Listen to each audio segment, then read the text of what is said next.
这是珠海航展上面的空警500预警机。只有当你真的走到它的下面，才会意识到它有多么的庞大，尤其是那个直径达到了8米的圆盘状雷达。但是这也不免让我想到了几个问题，就是这盘子里面的结构究竟是什么样的呢？为什么它在美国的E3上要转，而在我们的头顶上却不转呢？另外，你看这个盘子下面的机身呢，也是挺粗的啊。当它飞到高空，这么往下一照，不是很大部分的雷达波都被机身给挡住了吗？那岂不会有很大的盲区？该如何来解决这个问题呢？最后我仔仔细细的找了半天，都没有在他身上看到任何的武器，所以上了战场，他就真的不怕被敌人给偷袭吗？我是百科全书火箭叔，今天呢，我们就来了解一下。先说那个大圆盘其实它只不过是一个装雷达的罩子而已。之所以做的圆鼓鼓的，是为了尽可能的不影响飞机的气动性能，在它的里面才是雷达的真身呢。下面是一些把E3上面的罩子给抛开来之后的样子。你看其实雷达天线就只是这正中间的最大的一个截面而已。它将圆盘一分为二，一边应该是藏满了各种的电子元器件，而另一边呢则空空如也，就是一个对风阻更加友好的空壳子嘛。如果不考虑气动外观的话，它完全可以做成这个样子的。由于只是个普通的多普勒雷达，所以就必须要旋转起来才能实施360度的扫描了。在E3上呢，它大约每10秒钟才能够扫描1圈，而确定一个目标则需要扫描3到5圈，最快用时半分钟左右。虽然不算慢，但到了现在呢，也的确谈不上快了。好，这是美国的E3上面的大圆盘，我们的圆盘里面呢，不好意思了，就找不到抛开来的图片了。但从资料里面我们就可以知道，装的是以等边三角形排列的3片相控阵雷达。关于相控阵雷达是怎么工作的，我以前做过专门的视频，如果没有看过的朋友呢，可以移步过去看看。总之，它的好处就是不用再机械的旋转了，就可以采用相位扫描的方式呢，覆盖满自己面前的这一整片区域。所以3片叠在一起，360度扫描毫无压力。不转的大圆盘呢，从结构可靠度来讲，应该会更有优势的。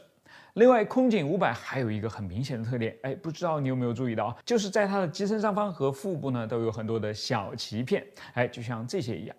它们应该是用来作为数据链和信息站的各种天线了，实在有点太多了对比一下，E3、E7、E8上面好像都没有它的多，可见空警500的集成度确实比较高可以完成空中预警、指挥指引、电子侦察和情报收集等等多种多样的任务。好了，该说到第二个问题了。人们之所以要将雷达放上天空呢，为的就是要克服地球的弧度嘛，能够看得更远。所以呢，它很多时候都是在往下面看的。但是，雷达下面的巨大机身不就是个障碍了吗？它难道不会挡住一些雷达波吗？实际上会的，但是影响不大。首先预警机上面的雷达发射的都是波长较长的电波，至少也是米级的，所以它们是能够比较容易的绕过预警机的机身的。其次呢，由于雷达天线和机身之间的距离一定再加上机身的形状材料也都是确定不变的，所以呢，就能够通过一些特殊的算法，将机身上这部分反射回来的雷达波给自动过滤掉了。等于在头顶上那面天线的眼睛里面，机身就是个透明人。这么说呢，有点伤机身的心但确实就是如此的。不过我倒想到了另外一样东西，你说为什么雷达罩它不会遮住雷达信号呢？原来它是从材料上入手的，一般用的都是玻璃纤维等透波性好、强度高且重量也很轻的复合材料制成的，所以不会遮挡雷达信号嘛。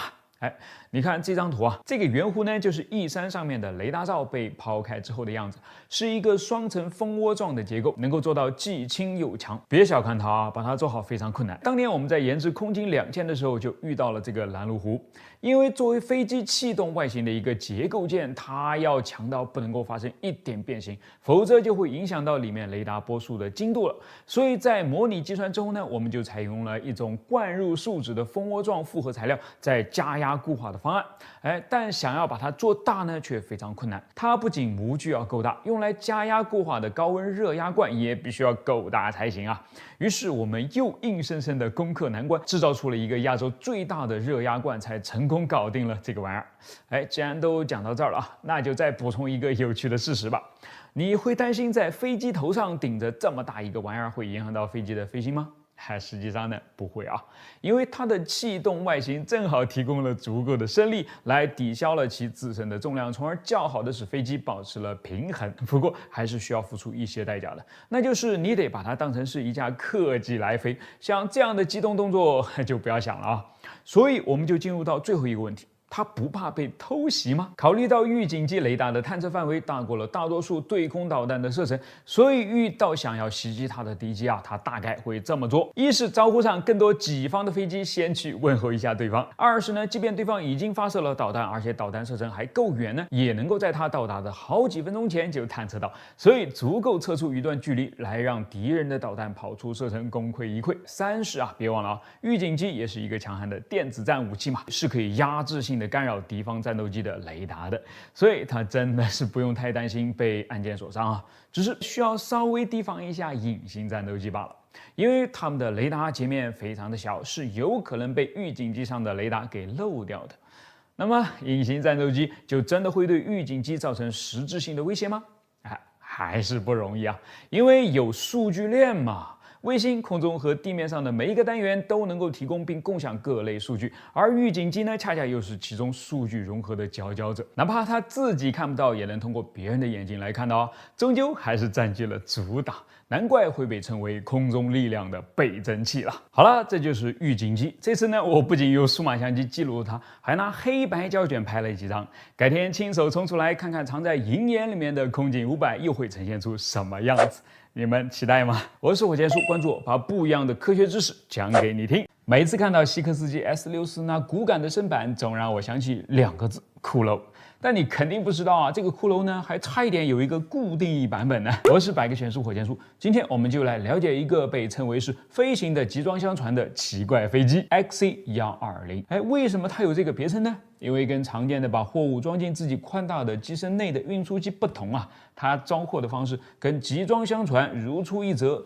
就是把货物变成自己机身的一部分。你可以一边看图呢，一边细细品味我刚才说的这句话了。XC-120由开发了 C119 的仙童公司设计制造。C119 呢本身是一个非常成功的产品，它是2战后最实用的军用运输机之一了。于1947年首飞，做好飞行的篷车，其最大的特点是大而宽敞的机身悬挂在双臂的机翼上。C119 一共建造了1100多架，在朝鲜战争和越南战争中扮演了各种角色，并取得了巨大成功。然而勇攀高峰的工程师认为他们还能做得更好C119 显然还是有潜力可挖的。比如这样一些应用场景，军用运输机呢经常执行跨度很大的任务，包括运送人员、运送货物、运送伞兵，以及通过降落伞投下大件货物等等。所以机身中呢就必须要配备适当的功能，以允许执行所有这些任务了。这就意味着它经常要承载着一些可能并不有助于手头正在执行的这个任务的额外重量了。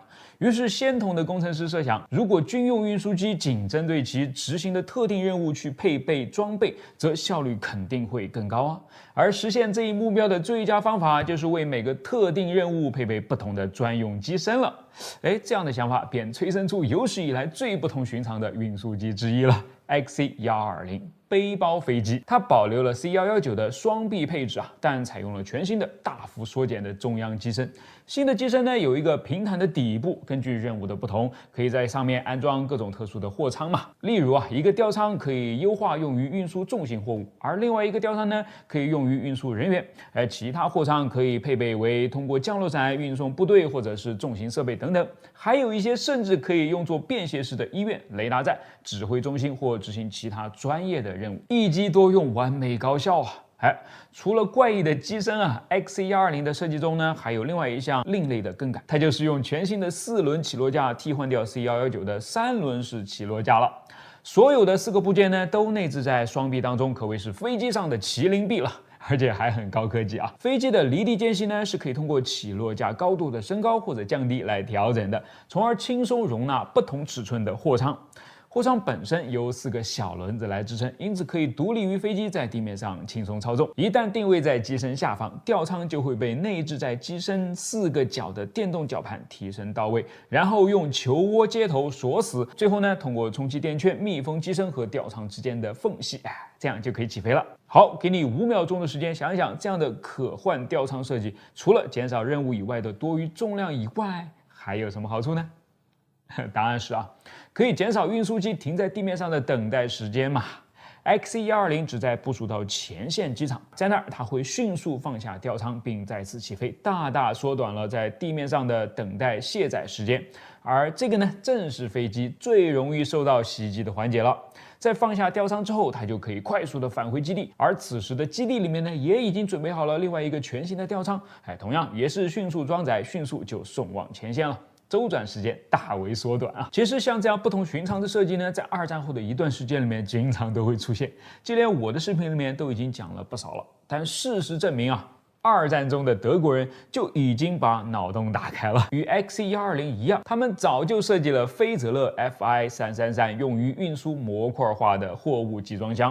不过德国的设计还是笨拙了一些其特点是长而细的机身配上固定的尾轮起落架，看上去就知道它带货的能力可比背包式的飞机要小太多了。而且 FI333从来就没有离开过绘图板，自始至终呢就只是一个设计项目而已。美国人好歹还造了一架出来，就冲这点你不马上点个赞吗？继续回到 XC120它在很多方面都与现代集装箱船的概念非常相似，而后者几乎已经完全接管了国际货物运输的业务。可见 XC120的眼光还是非常超前的。它翼展33米，机长25米，原型机的最大总重量为29吨，包括了9吨的载货量。飞机由5名机组人员操纵，有2台3250匹马力的普惠 R4360新型发动机提供动力，最高时速为415公里。尽管在1950年便开始了广泛的测试，并在当时的媒体上展开了大肆的宣传。但第一次挂上货物吊舱飞上天呢，却一直要让人们等到了6年后的1956年的4月才发生然而不飞则已，一飞就挂。尽管有着创新的设计和美好的前景，但美国空军却最终也没有认可它，理由相当尴尬它只有在装着货物的情况下才能飞行的良好一旦离开肚子下面的东西，就怎么也飞不稳了。当时的试飞员詹姆斯·温尼只用了一句话就把空军给点醒了。很高兴他们只造了一架，虽然随着时间的推移，稳定性的问题看起来似乎是可以得到解决的，但朝鲜战争的爆发以及随之而来的 C119 产量增加的需求呢，似乎已经冻结了仙童对背包飞机开发的兴致了。XC120 从此便被世界遗忘了。还好我今天挖到了它。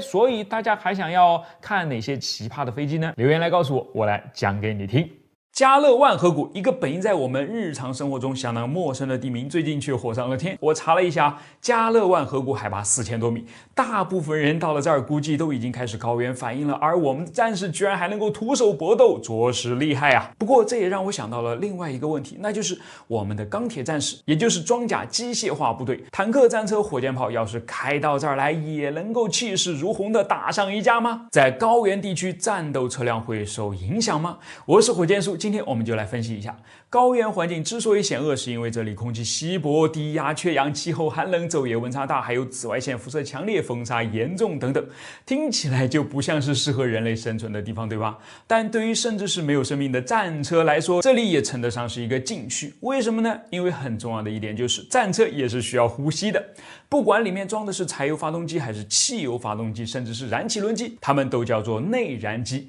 机如其名它们都是靠燃烧来驱动的，而燃烧离不开呼吸。为了帮助你理解呢，我们需要来认识一下燃烧三角形，或者直白点说，燃烧三要素分别是燃料、热量和氧气，它们缺一不可。在发动机里面，燃料来自加进去的汽油或者柴油，热量来自火花塞的点火，氧气来自吸进去的空气。接下来就是一个非常简单的化学过程了，在反应式的左边，碳氢化合物，也就是汽柴油的真正组成成分，和氧气呢按一定比例进行混合，经过燃烧后反应生成右边的水、二氧化碳，或许还有一点点的一氧化碳。同时反应还会释放出大量的能量，这个就是我们真正需要的东西了。你看关键就在于燃料和氧气的混合比例了。这个理想的比例数值在1:15左右，取决于你使用的到底是汽油还是柴油。也就是说，每消耗1克的燃料，就需要15克左右的氧气才能够充分的燃烧，使输出的效率最大化。这样看起来，你都不好意思说发动机的油耗有多大了，因为相比起来，它的氧耗显然更大呀，100公里氧耗120升，听起来多吓人。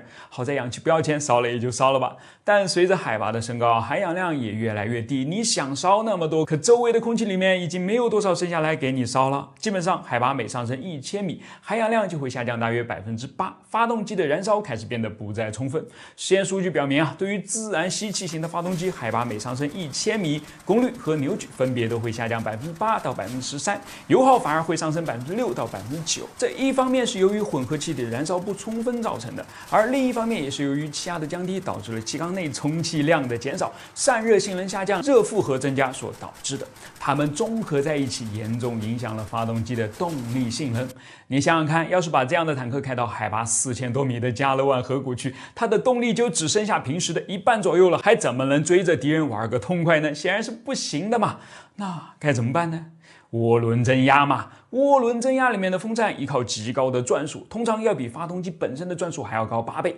来将更多的空气泵入发动机里面。更多的空气于是就抵消了氧含量的不足，使发动机的功率只会下降3%到5%。尽管还是打了个折，但对作战本身已经没有太大的影响了。来看看他们是怎么在高原上面飙坦克的。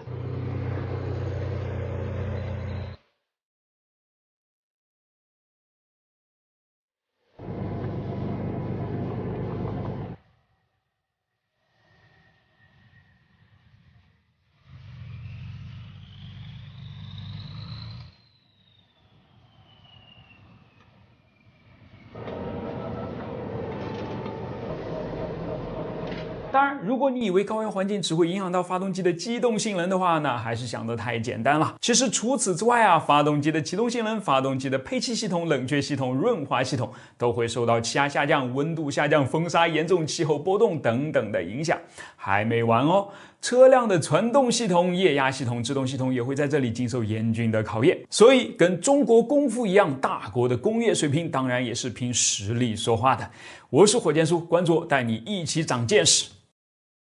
当你开枪的时候不想被别人发现，就应该给它拧上消音器。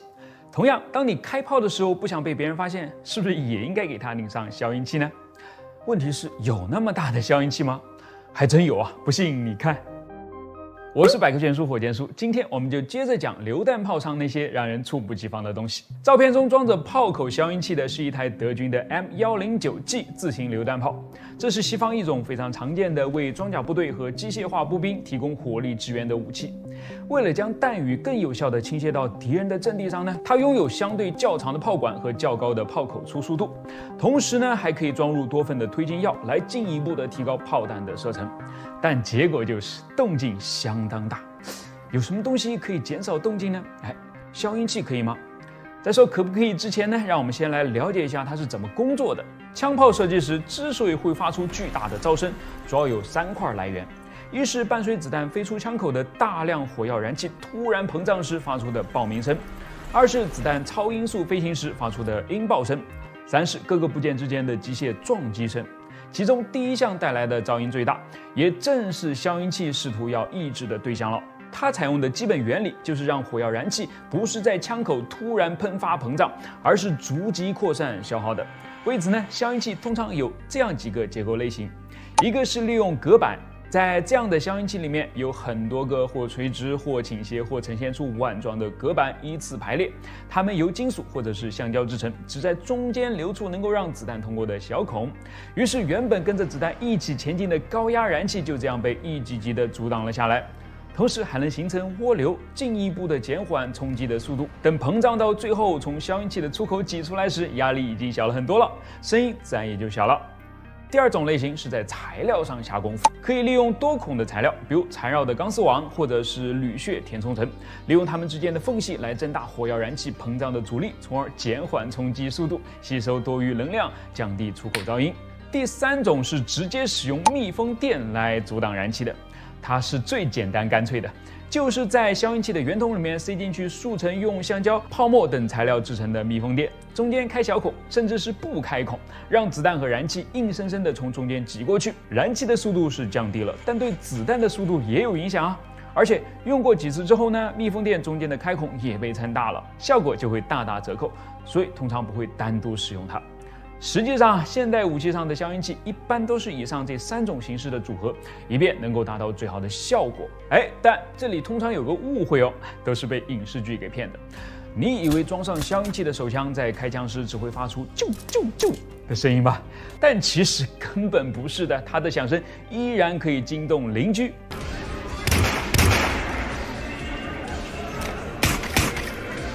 消音器最主要的作用其实是为了保护射手的耳朵的，所以榴弹炮上的消音器是为了保护谁呢？不是为了保护自己的位置遭到暴露，而是为了保护自己不被投诉，不被远在1英里外的民众投诉。是的，欧洲是一个狭小的地方，从德国梅彭市的市中心只需要走上1英里就能够来到陆军射击场了，而响彻天际的开炮声只需要用5秒钟就传到了正坐在小广场上享受着啤酒的人们的耳朵里面了。请问他们的内心还能够继续淡定吗？但士兵不能不训练啊，要训练就要开炮，要开炮就有噪音，有噪音嘛，于是就有了这么一台巨无霸消音器了。至于它内部结构长啥样呢？我也不知道，但从它造价20万美元来看，应该用上了不少的好东西吧。好了，这大概算是世界上最大和最贵的消音器了吧。我是火箭叔，关注我，把不一样的科学知识讲给你听。